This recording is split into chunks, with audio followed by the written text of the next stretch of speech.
ಓಂ ಶಾಂತಿ. ಇಂದಿನ ಪರಮಾತ್ಮನ ಮಹಾವಾಕ್ಯ ಮುರುಳಿ ದಿನಾಂಕ 11/9/2025. ಬಾಪ್ತಾದ ಮಧುಬನ. ಮಧುರ ಮಕ್ಕಳೇ, ನೀವೀಗ ಇಡೀ ಜಗತ್ತಿಗೆ ಸತ್ಯ ಮಿತ್ರರಾಗಿದ್ದೀರಾ. ಈಗ ಯಾರ ಜೊತೆಗೂ ನಿಮಗೆ ಶತ್ರುತ್ವ ಇರಬಾರದು. ಇಂದಿನ ಪ್ರಶ್ನೆಯಾಗಿದೆ, ನೀವು ಆತ್ಮಿಕ ಮಿಲಿಟರಿಯವರಾಗಿದ್ದೀರಾ. ಆತ್ಮಿಕ ಮಿಲಿಟರಿಯವರಾದ ನಿಮಗೆ ಪರಮಾತ್ಮ ತಂದೆಯ ಮೂಲಕ ಯಾವ ಆದೇಶ ಸಿಕ್ಕಿದೆ, ಆ ಆದೇಶವನ್ನು ನೀವು ಕಾರ್ಯರೂಪದಲ್ಲಿ ತರಬೇಕು. ಉತ್ತರ: ನೀವು ಸದಾ ಬ್ಯಾಡ್ಜ್ ಅನ್ನು ಧರಿಸಿಕೊಂಡಿರಬೇಕು ಎಂದು ನಿಮಗೆ ಆದೇಶ ಸಿಕ್ಕಿದೆ. ಬ್ಯಾಡ್ಜ್ ಅನ್ನು ನೋಡಿ ಇದು ಏನಾಗಿದೆ ಎಂದು ಯಾರಾದರೂ ಕೇಳುತ್ತಾರೆ. ನೀವು ಯಾರಾಗಿದ್ದೀರಾ ಎಂದು ಯಾರಾದರೂ ನಿಮ್ಮನ್ನು ನೋಡಿ ಕೇಳುತ್ತಾರೆ. ಆಗ ನೀವು ಹೇಳಬೇಕು, ನಾವು ಇಡೀ ಜಗತ್ತಿನ ಕಾಮವಿಕಾರದ ಅಗ್ನಿಯನ್ನು ಆರಿಸುವಂತಹ ಫೈರ್ ಬ್ರಿಗೇಡ್ ಆಗಿದ್ದೇವೆ. ಈ ಸಮಯದಲ್ಲಿ ಇಡೀ ಜಗತ್ತು ಕಾಮವಿಕಾರದ ಅಗ್ನಿಯಲ್ಲಿ ಹೊತ್ತಿಕೊಂಡು ಉರಿಯುತ್ತಿದೆ. ಈಗ ನೀವು ಪವಿತ್ರರಾಗಿ ಮತ್ತು ದೈವಿ ಗುಣವನ್ನು ಧಾರಣೆ ಮಾಡಿಕೊಳ್ಳಿ.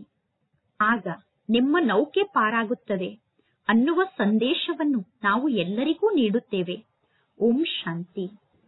ಮಧುರಾತಿ ಮಧುರ ಆತ್ಮಿಕ ಮಕ್ಕಳು, ಸಹಜ ರೂಪದಲ್ಲಿ ತಂದೆಯ ನೆನಪಿನಲ್ಲಿ ಕುಳಿತಿದ್ದೀರಾ. ಕೆಲವರಿಗೆ ಪರಮಾತ್ಮ ತಂದೆಯನ್ನು ನೆನಪು ಮಾಡುವುದು ಕಷ್ಟ ಎಂದು ಅನುಭವ ಆಗುತ್ತದೆ. ಯೋಗದಲ್ಲಿ ಕುಳಿತಾಗ ನಾವು ಟೈಟ್ ಆಗಿ ಕುಳಿತುಕೊಳ್ಳಬೇಕು ಅಥವಾ ಸ್ಟ್ರಿಕ್ಟ್ ಆಗಿ ಕುಳಿತುಕೊಳ್ಳಬೇಕು ಎಂದು ಬಹಳಷ್ಟು ಜನ ಮಕ್ಕಳು ಯೋಗದಲ್ಲಿ ಗೊಂದಲಕ್ಕೊಳಗಾಗುತ್ತಾರೆ.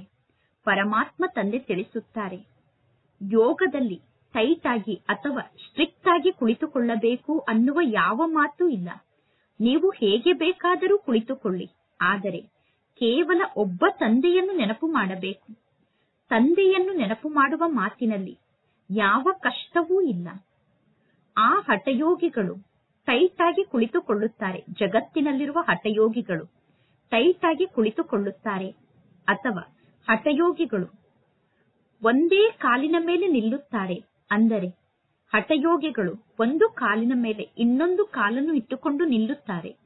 ಇಲ್ಲಿ ಪರಮಾತ್ಮ ತಂದೆ ತಿಳಿಸುತ್ತಾರೆ, ಮಕ್ಕಳೇ, ಆರಾಮಾಗಿ ಕುಳಿತುಕೊಳ್ಳಿ. ಆರಾಮಾಗಿ ಕುಳಿತು ತಂದೆಯನ್ನು ನೆನಪು ಮಾಡಿ ಮತ್ತು 84 ಜನ್ಮದ ಚಕ್ರವನ್ನು ನೆನಪು ಮಾಡಿ. ಈ ನೆನಪು ಸಹಜವಾದ ನೆನಪಾಗಿದೆ. ಇಲ್ಲಿ ಕುಳಿತರು ನಿಂತರು ತಂದೆಯ ನೆನಪು ನಿಮ್ಮ ಬುದ್ಧಿಯಲ್ಲಿ ಇರಬೇಕು. ಹೇಗೆ ಸಣ್ಣ ಮಕ್ಕಳನ್ನು ನೋಡಿ, ಸಣ್ಣ ಮಕ್ಕಳು ತಮ್ಮ ತಂದೆಯ ಪಕ್ಕದಲ್ಲಿ ಕುಳಿತಿರುತ್ತಾರೆ.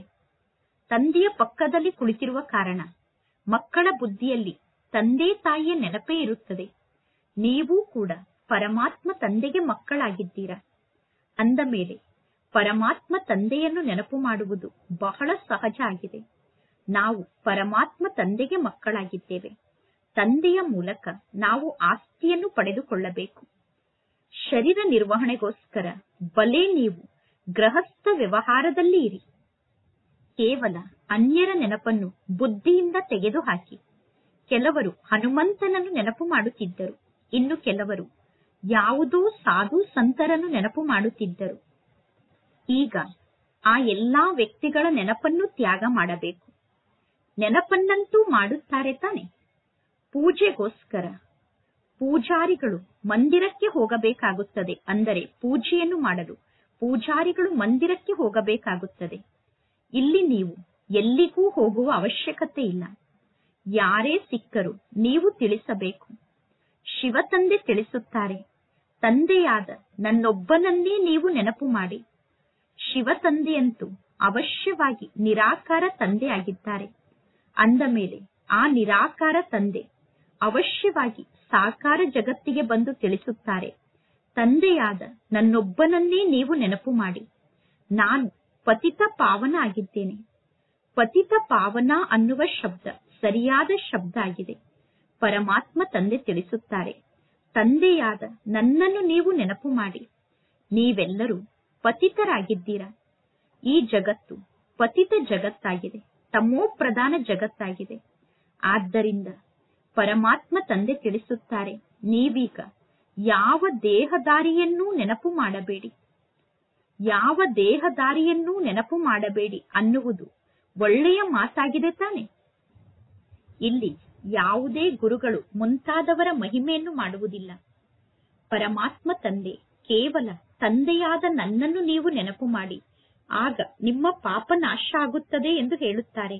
ಇದು ಯೋಗ ಬಲ ಆಗಿದೆ ಅಥವಾ ಯೋಗದ ಅಗ್ನಿ ಆಗಿದೆ. ಬೇಹದ್ದಿನ ತಂದೆ ಸತ್ಯವನ್ನೇ ಹೇಳುತ್ತಾರೆ ತಾನೆ. ಗೀತೆಯ ಭಗವಂತ ನಿರಾಕಾರ ತಂದೆಯಾಗಿದ್ದಾರೆ. ಇಲ್ಲಿ ಶ್ರೀಕೃಷ್ಣನ ಮಾತಂತೂ ಇಲ್ಲ. ಭಗವಂತ ತಂದೆ ತಿಳಿಸುತ್ತಾರೆ, ಕೇವಲ ತಂದೆಯಾದ ನನ್ನನ್ನು ನೀವು ನೆನಪು ಮಾಡಿ. ತಂದೆಯನ್ನು ನೆನಪು ಮಾಡುವುದನ್ನು ಬಿಟ್ಟು ಇಲ್ಲಿ ಬೇರೆ ಯಾವ ಉಪಾಯವೂ ಇಲ್ಲ. ಪಾವನರಾಗುವುದರಿಂದ ನೀವು ಶ್ರೇಷ್ಠ ಪದವಿಯನ್ನು ಪಡೆದುಕೊಳ್ಳುತ್ತೀರಾ. ಒಂದು ವೇಳೆ ನೀವು ಪಾವನರಾಗದೇ ಇದ್ದರೆ ನಿಮ್ಮ ಪದವಿ ಕಡಿಮೆ ಆಗುತ್ತದೆ, ಅಂದರೆ ಕಡಿಮೆ ಪದವಿಯನ್ನು ಪಡೆದುಕೊಳ್ಳುತ್ತೀರಾ. ನಾವೀಗ ನಿಮಗೆ ಪರಮಾತ್ಮ ತಂದೆಯ ಸಂದೇಶವನ್ನು ತಿಳಿಸುತ್ತೇನೆ. ನಾನು ಸಂದೇಶಿಯಾಗಿದ್ದೇನೆ ಎಂದು ಹೇಳಬೇಕು. ಇಲ್ಲಿ ಜ್ಞಾನವನ್ನು ತಿಳಿಸುವ ಮಾತಿನಲ್ಲಿ ಯಾವ ಕಷ್ಟವೂ ಇಲ್ಲ. ಮಾತೆಯರು, ಅಬಲೆಯರು, ಕುಬ್ಜಿಯರೂ ಕೂಡ ಇಲ್ಲಿ ಶ್ರೇಷ್ಠ ಪದವಿಯನ್ನು ಪಡೆದುಕೊಳ್ಳಬಹುದು. ಬಲೆ, ಇಲ್ಲಿ ತಂದೆಯ ಬಳಿ ಕೆಲವು ಮಕ್ಕಳು ಮಧುಬನದಲ್ಲೇ ಇರುತ್ತಾರೆ. ಬಲೆ, ನೀವು ಗೃಹಸ್ಥ ವ್ಯವಹಾರದಲ್ಲಿ ಇರುವಂತವರಾಗಿರಬಹುದು. ಎಂದೂ ಈ ರೀತಿ ತಿಳಿದುಕೊಳ್ಳಬೇಡಿ.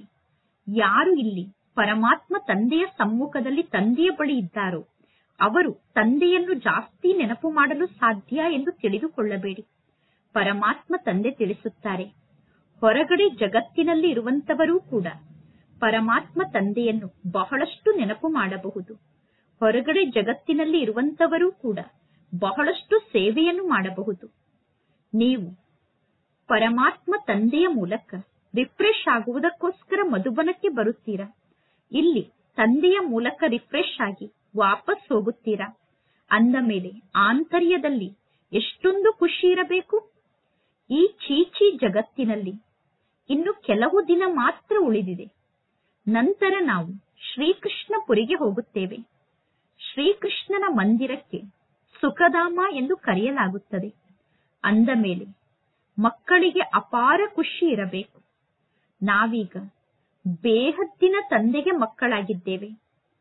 ಪರಮಾತ್ಮ ತಂದೆ ನಿಮ್ಮನ್ನು ಸ್ವರ್ಗಕ್ಕೆ ಮಾಲೀಕರನ್ನಾಗಿ ಮಾಡಿದ್ದರು. ನೀವು ಕೂಡ ಹೇಳುತ್ತೀರಾ, ಬಾಬಾ 5000 ವರ್ಷದ ಮೊದಲೂ ಕೂಡ ನಾನು ನಿಮ್ಮ ಜೊತೆಗೆ ಮಿಲನವನ್ನು ಮಾಡಿದ್ದೆ. ಪುನಃ ನಾನು ನಿಮ್ಮ ಜೊತೆಗೆ ಮಿಲನವನ್ನು ಮಾಡುತ್ತೇನೆ.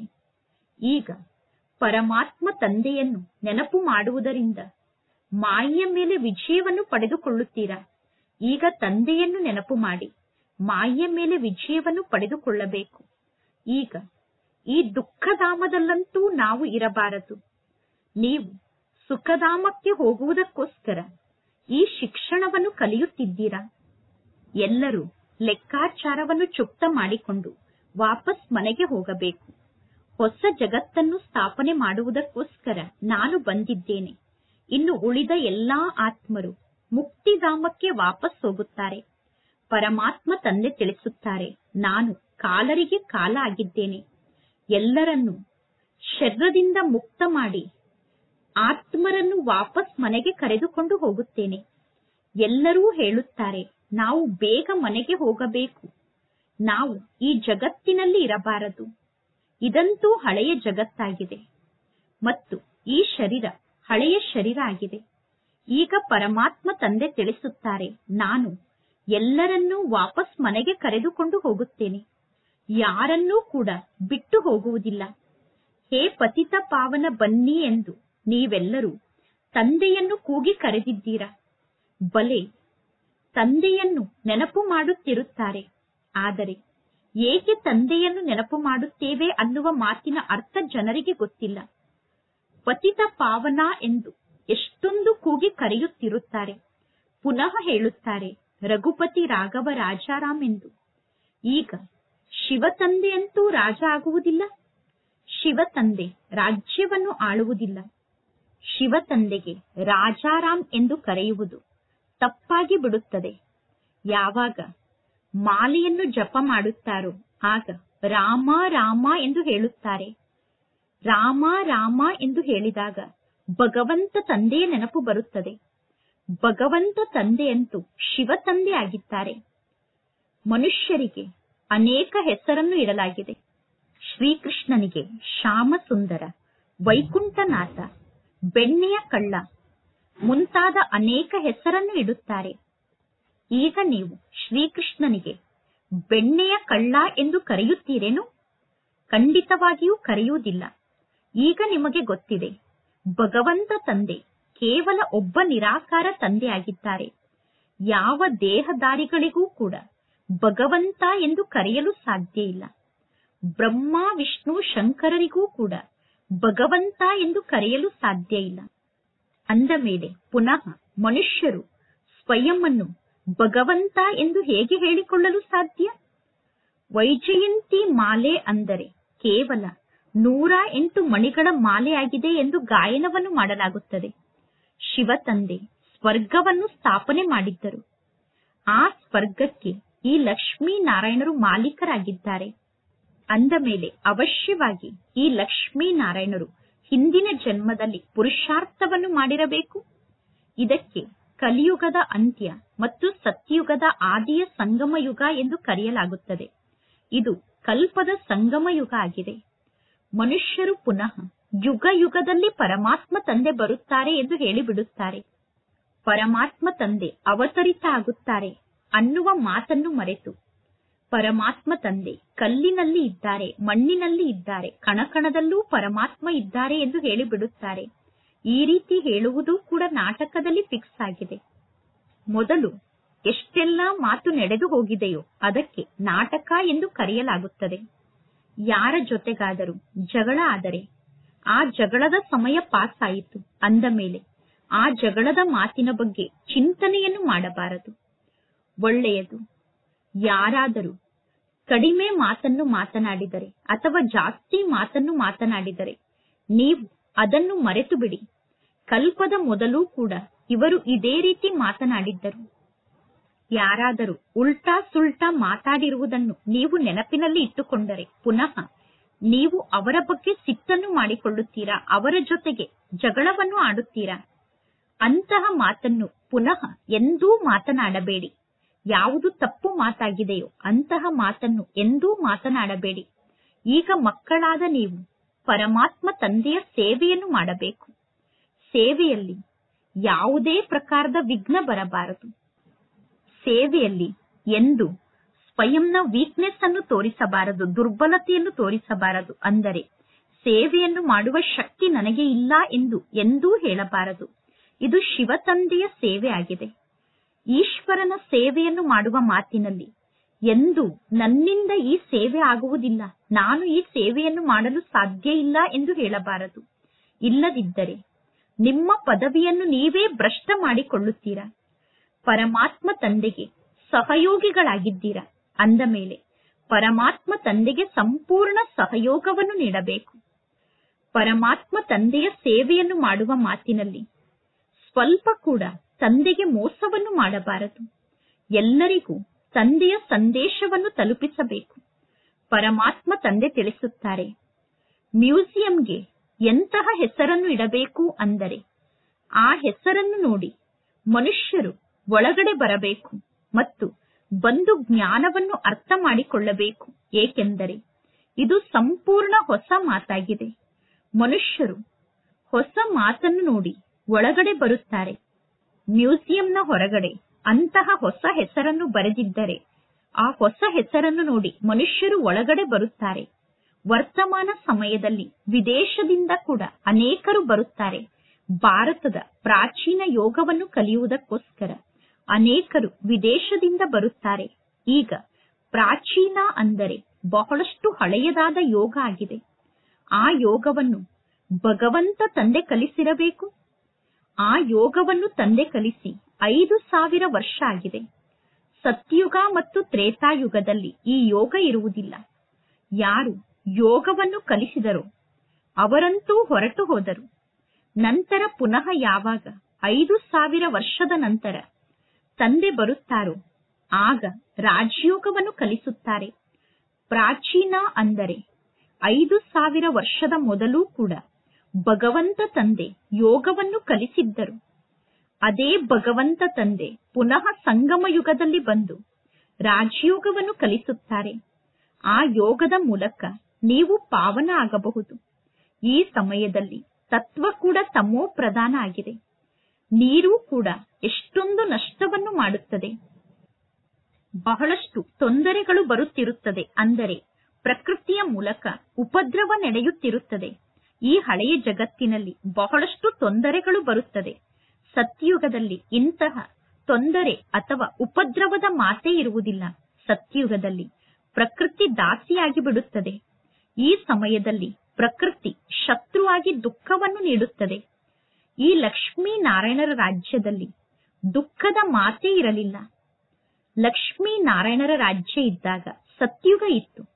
ಈಗ ಪುನಃ ಆ ಸತ್ಯುಗ ಸ್ಥಾಪನೆ ಆಗುತ್ತಾ ಇದೆ. ಪರಮಾತ್ಮ ತಂದೆ ಪ್ರಾಚೀನ ರಾಜಯೋಗವನ್ನು ಕಲಿಸುತ್ತಿದ್ದಾರೆ. 5000 ವರ್ಷದ ನಂತರ ಪುನಃ ಈ ಯೋಗವನ್ನು ಕಲಿಸುತ್ತಾರೆ. ಯಾರಿಗೆ ಯಾವ ಪಾತ್ರ ಸಿಕ್ಕಿದೆಯೋ ಅವರು ಅದೇ ಪಾತ್ರವನ್ನು ಅಭಿನಯ ಮಾಡುತ್ತಾರೆ. ಬೇಹದ್ದಿನ ತಂದೆ ಕೂಡ ಪಾತ್ರವನ್ನು ಅಭಿನಯ ಮಾಡುತ್ತಿದ್ದಾರೆ. ಪರಮಾತ್ಮ ತಂದೆ ತಿಳಿಸುತ್ತಾರೆ, ನಾನು ಈ ಬ್ರಹ್ಮನ ತನುವಿನಲ್ಲಿ ಪ್ರವೇಶವನ್ನು ಮಾಡಿದ್ದೇನೆ. ಈ ಬ್ರಹ್ಮನ ತನುವಿನಲ್ಲಿ ನಾನು ಪ್ರವೇಶವನ್ನು ಮಾಡಿ ಸ್ಥಾಪನೆಯ ಕಾರ್ಯವನ್ನು ಮುಗಿಸಿ ವಾಪಸ್ ಮನೆಗೆ ಹೋಗುತ್ತೇನೆ.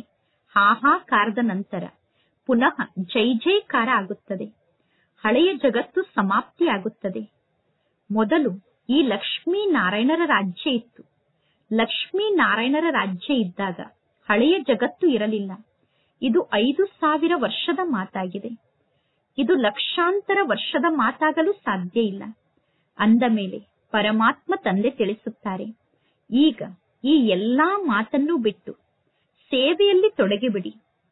ಸ್ವಯಂನ ಕಲ್ಯಾಣವನ್ನು ಮಾಡಿಕೊಳ್ಳುವುದಕ್ಕೋಸ್ಕರ ಸೇವೆಯನ್ನು ಮಾಡಿ ಎಂದು ಮುನಿಸಿಕೊಂಡು ಸೇವೆಯಲ್ಲಿ ತಂದೆಗೆ ಮೋಸವನ್ನು ಮಾಡಬಾರದು.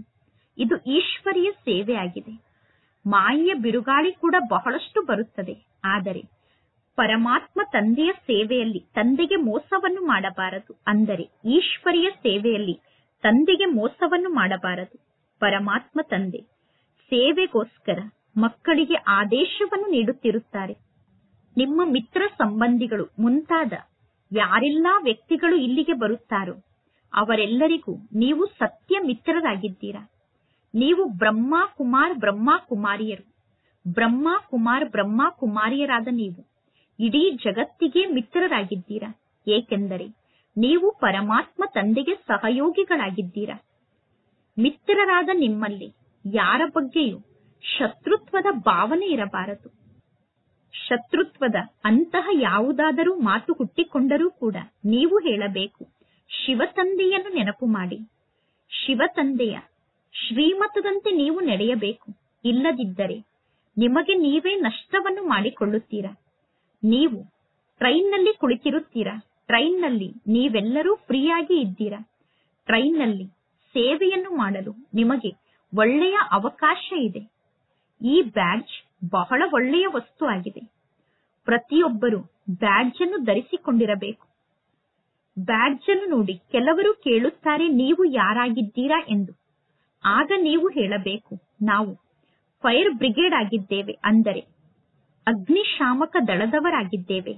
ಹೇಗೆ ಜಗತ್ತಿನಲ್ಲಿ ಅಗ್ನಿಶಾಮಕ ದಳದ ಫೈರ್ ಬ್ರಿಗೇಡ್ ಇರುತ್ತಾರೆ, ಅವರು ಸ್ಥೂಲ ಬೆಂಕಿಯನ್ನು ಆರಿಸುವಂತಹ ಅಗ್ನಿಶಾಮಕ ದಳದವರಾಗಿರುತ್ತಾರೆ. ಅಂದ ಮೇಲೆ ಈ ಸಮಯದಲ್ಲಿ ಇಡೀ ಜಗತ್ತೇ ಕಾಮವಿಕಾರದ ಅಗ್ನಿಯಿಂದ ಸುಟ್ಟು ಹೋಗುತ್ತಿದೆ. ಈಗ ಪರಮಾತ್ಮ ತಂದೆ ತಿಳಿಸುತ್ತಾರೆ, ಕಾಮ ಅನ್ನುವ ಮಹಾಶತ್ರುವಿನ ಮೇಲೆ ವಿಜಯವನ್ನು ಪಡೆದುಕೊಳ್ಳಿ. ಪರಮಾತ್ಮ ತಂದೆಯನ್ನು ನೆನಪು ಮಾಡಿ ಪವಿತ್ರರಾಗಿ ದೈವಿ ಗುಣವನ್ನು ಧಾರಣೆ ಮಾಡಿಕೊಳ್ಳಿ. ಆಗ ನಿಮ್ಮ ನೌಕೆ ಪಾರಾಗುತ್ತದೆ. ಈ ಬ್ಯಾಡ್ಜ್ ಶ್ರೀಮತದ ಆಧಾರದಿಂದ ನಿರ್ಮಾಣ ಆಗಿದೆ. ಬಹಳಷ್ಟು ಕಡಿಮೆ ಮಕ್ಕಳು ಬ್ಯಾಡ್ಜ್ನ ಮೂಲಕ ಸೇವೆಯನ್ನು ಮಾಡುತ್ತಾರೆ. ಪರಮಾತ್ಮ ತಂದೆ ಮುರುಳಿಯಲ್ಲಿ ಎಷ್ಟೊಂದು ಜ್ಞಾನದ ಮಾತನ್ನು ತಿಳಿಸುತ್ತಿರುತ್ತಾರೆ. ಪ್ರತಿಯೊಬ್ಬ ಬ್ರಾಹ್ಮಣರ ಬಳಿ ಈ ಬ್ಯಾಡ್ಜ್ ಇರಬೇಕು. ಯಾರೇ ಸಿಕ್ಕರೂ ಈ ಬ್ಯಾಡ್ಜ್ನ ಬಗ್ಗೆ ನೀವು ಅವರಿಗೆ ತಿಳಿಸಬೇಕು. ಇವರು ಶಿವತಂದೆ ಆಗಿದ್ದಾರೆ. ಶಿವತಂದೆಯನ್ನು ನೀವು ನೆನಪು ಮಾಡಿ. ಸಾಕಾರದಲ್ಲಿರುವ ಬ್ರಹ್ಮ ತಂದೆಯ ಬಗ್ಗೆ ನಾವು ಮಹಿಮೆಯನ್ನು ಮಾಡುವುದಿಲ್ಲ. ಸರ್ವರ ಸದ್ಗತಿದಾತ ಒಬ್ಬ ನಿರಾಕಾರ ಶಿವ ತಂದೆ ಆಗಿದ್ದಾರೆ. ಆ ಒಬ್ಬ ನಿರಾಕಾರ ತಂದೆಯನ್ನೇ ನೆನಪು ಮಾಡಬೇಕು. ನೆನಪಿನ ಶಕ್ತಿಯ ಮೂಲಕ ನಿಮ್ಮ ಪಾಪ ನಾಶ ಆಗುತ್ತದೆ. ನಂತರ ಪುನಃ ಅಂತಮತಿ ಸೋಗತಿ ಆಗುತ್ತದೆ. ಅಂದರೆ ಅಂತಿಮ ಸಮಯದಲ್ಲಿ ಪರಮಾತ್ಮ ತಂದೆಯ ನೆನಪಿನಲ್ಲಿ ಶರೀರವನ್ನು ತ್ಯಾಗ ಮಾಡಿದರೆ ಶ್ರೇಷ್ಠ ಗತಿ ಪ್ರಾಪ್ತಿಯಾಗುತ್ತದೆ ಮತ್ತು ದುಃಖದ ಜಗತ್ತಿನಿಂದ ನೀವು ಮುಕ್ತ ಆಗುತ್ತೀರಾ. ನಂತರ ನೀವು ವಿಷ್ಣುಪುರಿಯಲ್ಲಿ ಬರುತ್ತೀರಾ. ಇದು ಬಹಳ ದೊಡ್ಡ ಖುಷಿಯ ಸಮಾಚಾರ ಆಗಿದೆ. ನೀವು ಎಲ್ಲರಿಗೂ ಲಿಟರೇಚರ್ ಅನ್ನು ಕೊಡಬಹುದು. ನೀವು ಹೇಳಬೇಕು, ಬಡವರಿಗೆ ನಾವು ಫ್ರೀಯಾಗಿ ಲಿಟರೇಚರ್ ಅನ್ನು ಕೊಡುತ್ತೇವೆ.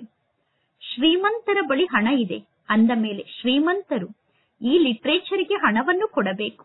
ಏಕೆಂದರೆ ಈ ಲಿಟರೇಚರ್ ಅನ್ನು ಬಹಳಷ್ಟು ಪ್ರಿಂಟ್ ಮಾಡಿಸಬೇಕಾಗುತ್ತದೆ.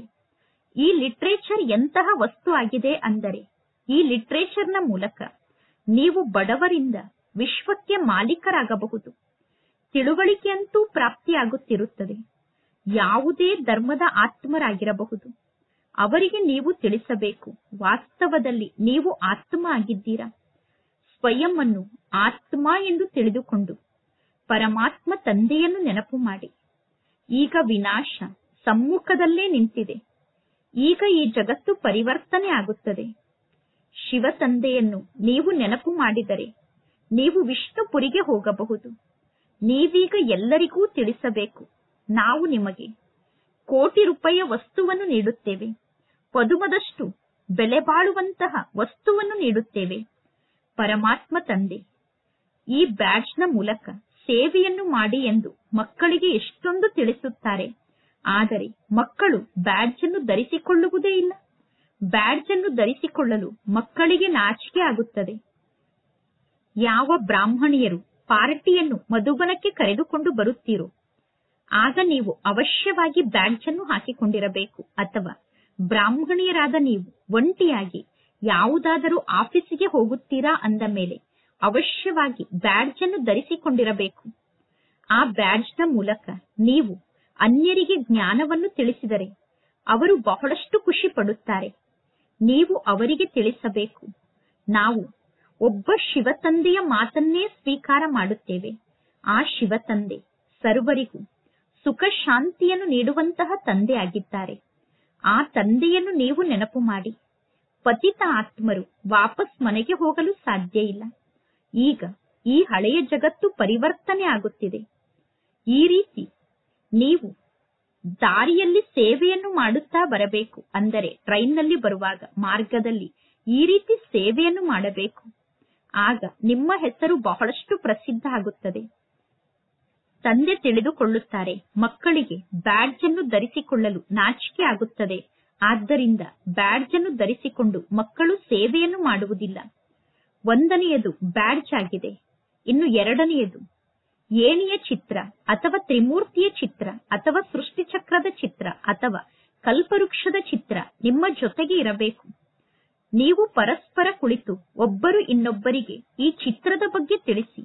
ಆಗ ಅನೇಕರು ಇಲ್ಲಿ ಬಂದು ಸೇರುತ್ತಾರೆ.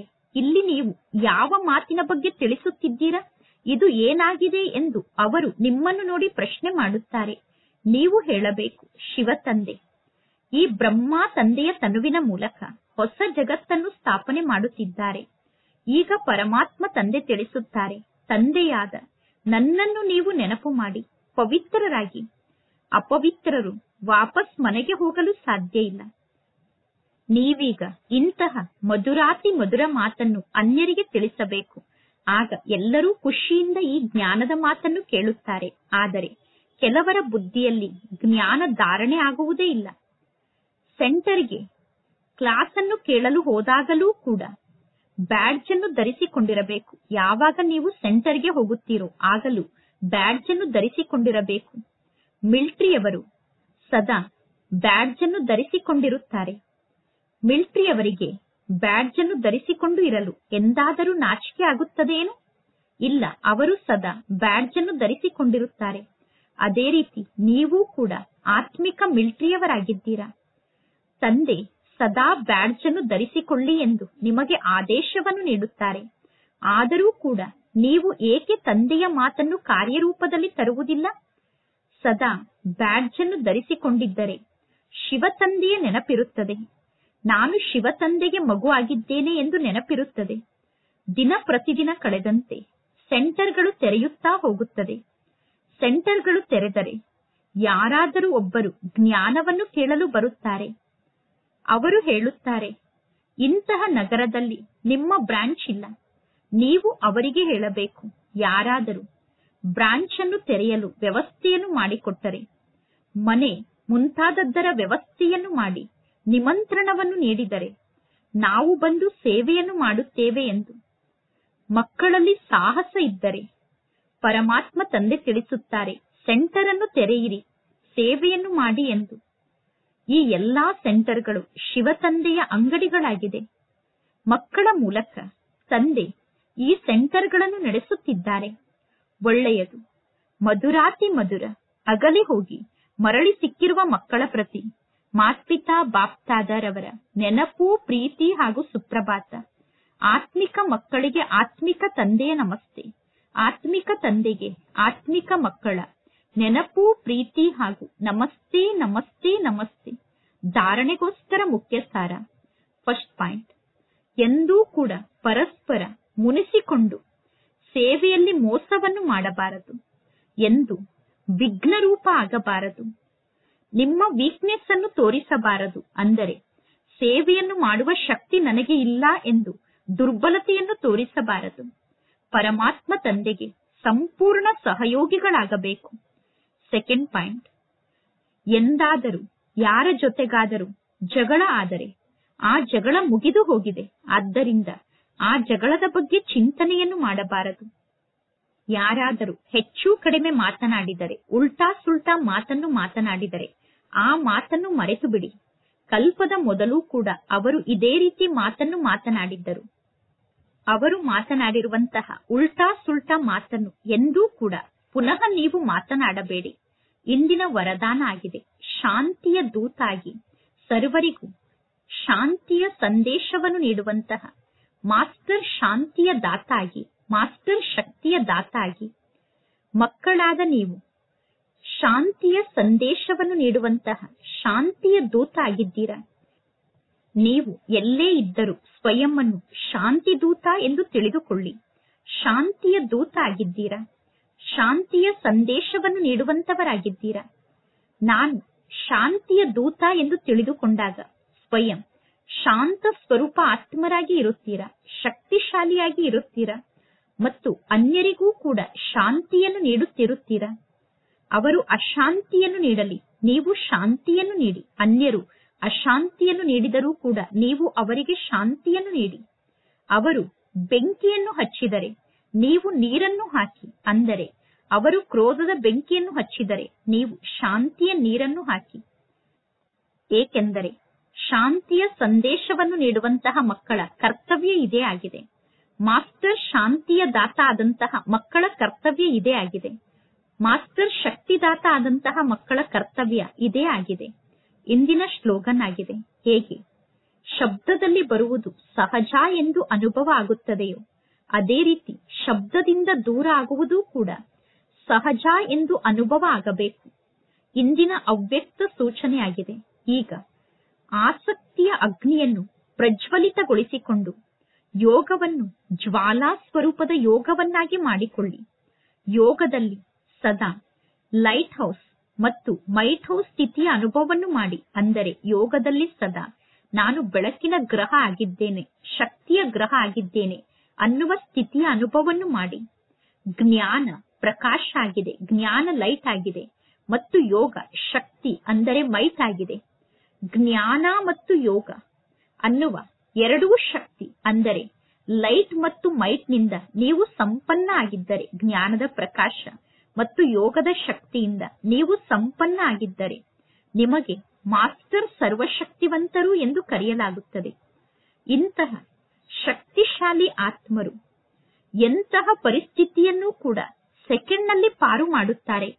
ಒಳ್ಳೆಯದು. ಓಂ ಶಾಂತಿ.